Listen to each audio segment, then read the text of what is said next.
Leyendas hay muchas en todas partes, en nuestro país más. Leyendas, dije, no chismes. Guanajuato es conocido por sus leyendas, pero en la Ciudad de México no hay menos leyendas famosas. Una leyenda piadosa, bonita dentro de la vida de la iglesia es que Santa Elena, la madre del emperador Constantino, emperador del Imperio Romano de Oriente, cuya capital fue Constantinopla. Constantino era pagano, creía en los dioses del imperio como la mayoría de su pueblo, pero su madre Elena ya se había convertido al cristianismo y a partir de ahí, quizá por la influencia de su madre, Constantino comenzó a tener una cierta tolerancia hacia los cristianos que habían sido perseguidos sistemáticamente por el imperio hasta el punto del martirio, de tal manera que Constantino pues ni modo que mandara a asesinar a su propia madre, así que se comenzó a hacerse de la vista gorda y Elena comenzó a visitar Tierra Santa. Le interesaba tener contacto con los lugares que había pisado Jesucristo nuestro Señor, llegar al lugar donde había nacido, al lugar donde había muerto, el monte Calvario donde había estado la cruz, por supuesto el monte del Santo Sepulcro, saber dónde el Señor había resucitado, así que se empeñó en la tarea de encontrar la cruz donde había muerto Jesucristo y cuenta la historia, la tradición o la leyenda como cada quien se quiera imaginar o suponer.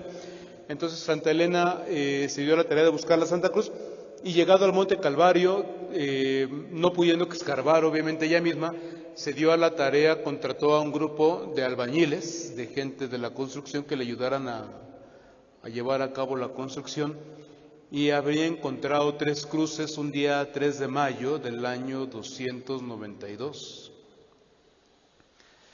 Y entonces cuentan que a ella le parecía que si eran 3 cruces eran la de Jesucristo y los 2 criminales que habían muerto a su derecha y a su izquierda.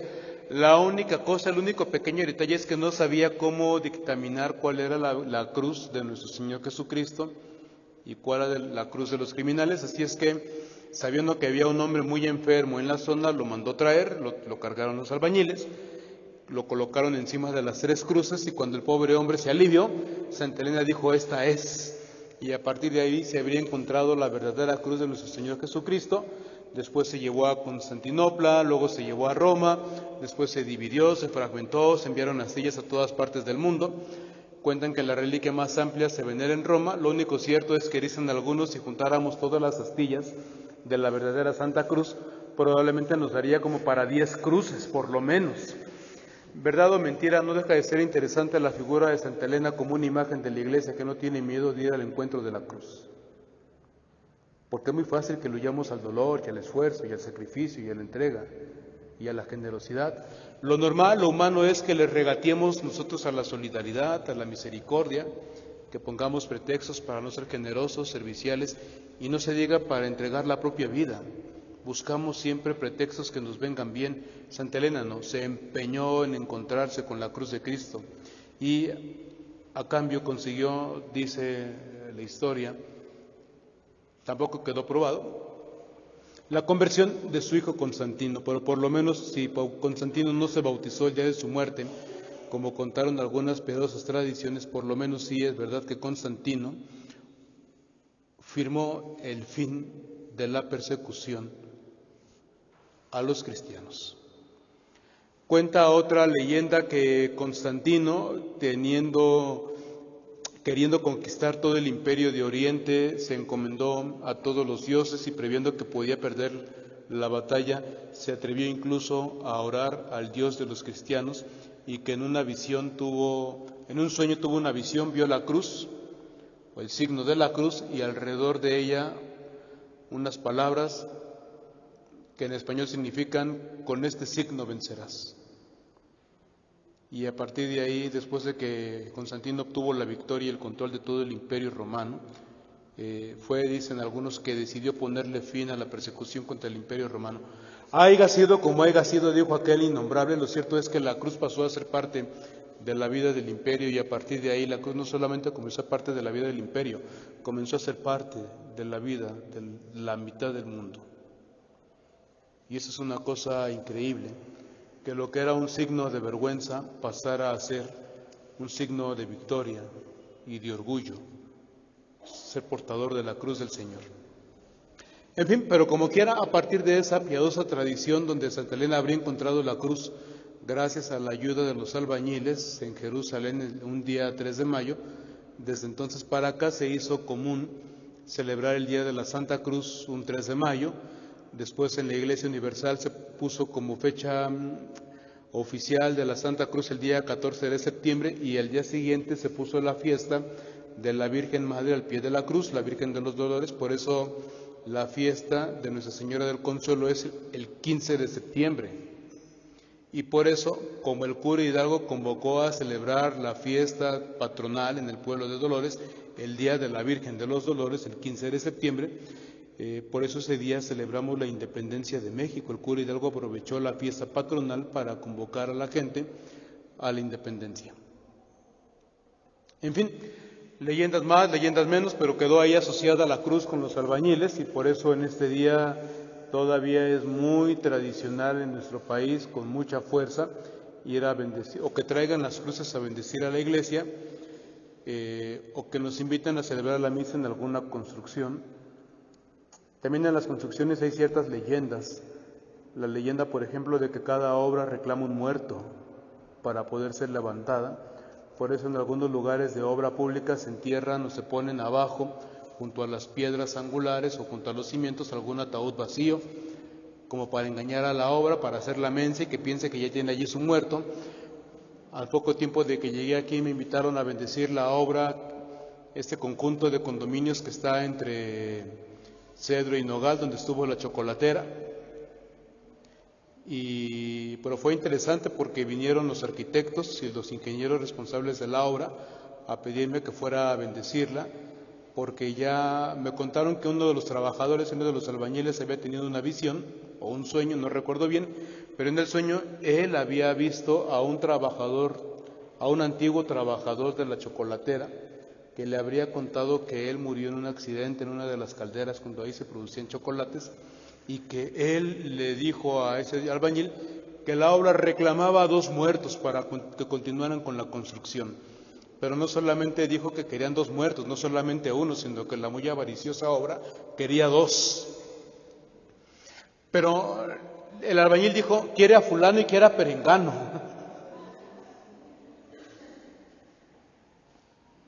Sí, contarlo suena divertido, pero cuando vinieron aquí los albañiles y los ingenieros y los arquitectos, todos con sus caras blancas,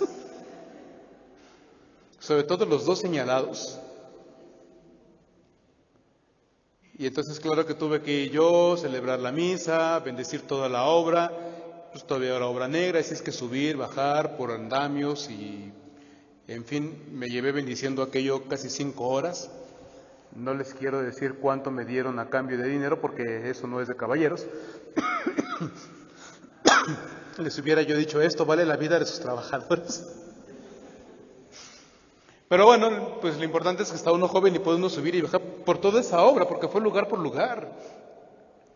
Pero es interesante cómo a final de cuentas, frente a lo sobrenatural, frente a ese tipo de leyendas o tradiciones o visiones o revelaciones, siempre nos queda un espacio suficiente de duda para que todo el mundo venga humildemente a la iglesia a pedir una bendición. Y eso es maravilloso. Es costumbre, me pasa cada año, hoy no fue la excepción, por supuesto, que en las obras de alrededor me pidan alguna misa y ahí va el Padre Miguel, muy elegante, muy buena gente, bajo el sol, con el rayazo del sol y con todo mi cargamento para celebrar la misa, como siempre pasa. Y llego y por supuesto que los albañiles siempre están bien dispuestos para la celebración de la Eucaristía.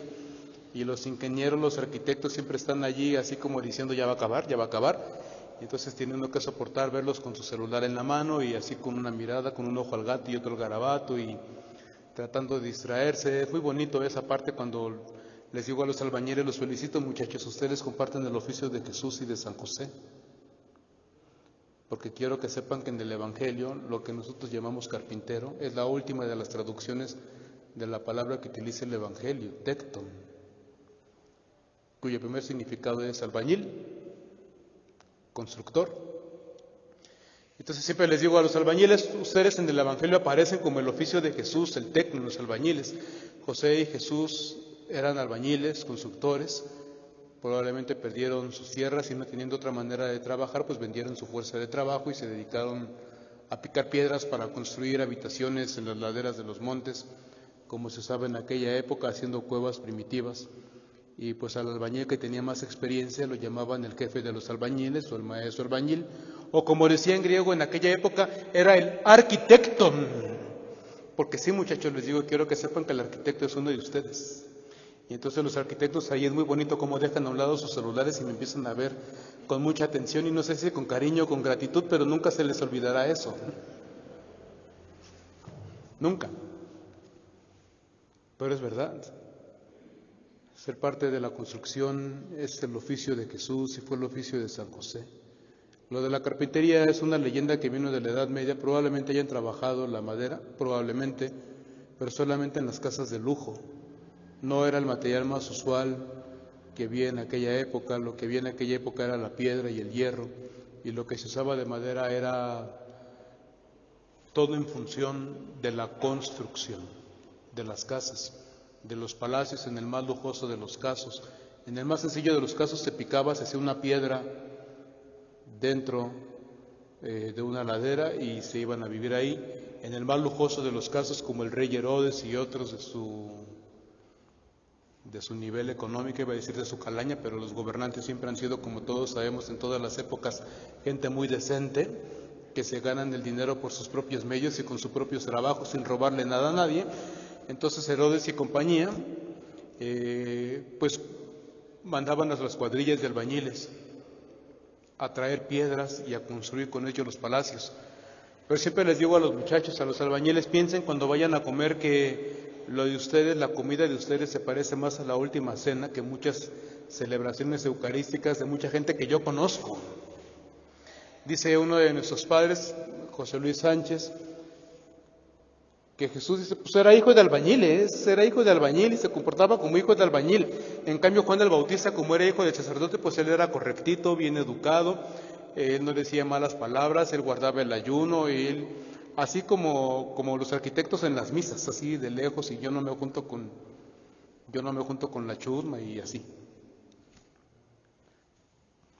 Pero cuando les dices a los albañiles que sus comidas se parecen al reino de los cielos, así a los pobres, a los que siempre tienen que trabajar y a los que suden y a los que cansan y a los que llegan con trabajo a la siguiente quincena y a la raya, pero que un día tienen la capacidad de disfrutar una comida que es para ellos, una fiesta donde no hay límites, donde no se les limita la comida ni la bebida y donde pueden reír y verse como hermanos junto con el patrón, con el arquitecto y se sienten de igual a igual, amados, valorados, importantes. Eso es el reino de los cielos.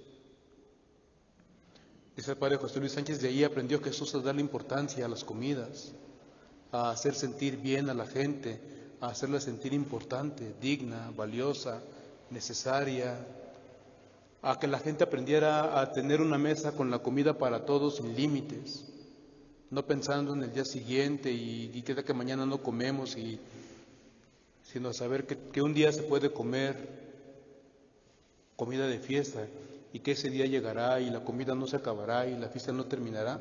Eso es maravilloso. Tanto que dice el padre José Luis, el día de la última cena Jesús les dijo a los discípulos, ya me voy muchachos, pero ustedes cuando chupen se echan una mi salud. Y ahora nosotros en la misa decimos muy solemnemente, hagan esto en memoria mía. Pero Jesús solamente quería decir que no se les acabe la fiesta y cuando disfruten, también piensen en mí. Y cuando brinden, no se olviden de mí.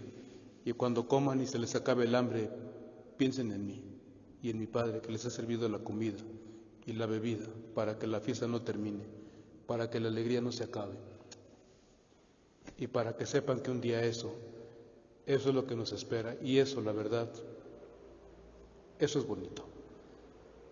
Recordar en este día que la iglesia se construye así, con una cruz. Las construcciones reclaman un muerto, pues bien, hermanos, la iglesia ya tiene la cruz. No necesitamos más que Jesús que ha dado su vida generosamente para que podamos construirnos como pueblo, como iglesia, como familia. Todo eso celebramos en este día de la Santa Cruz.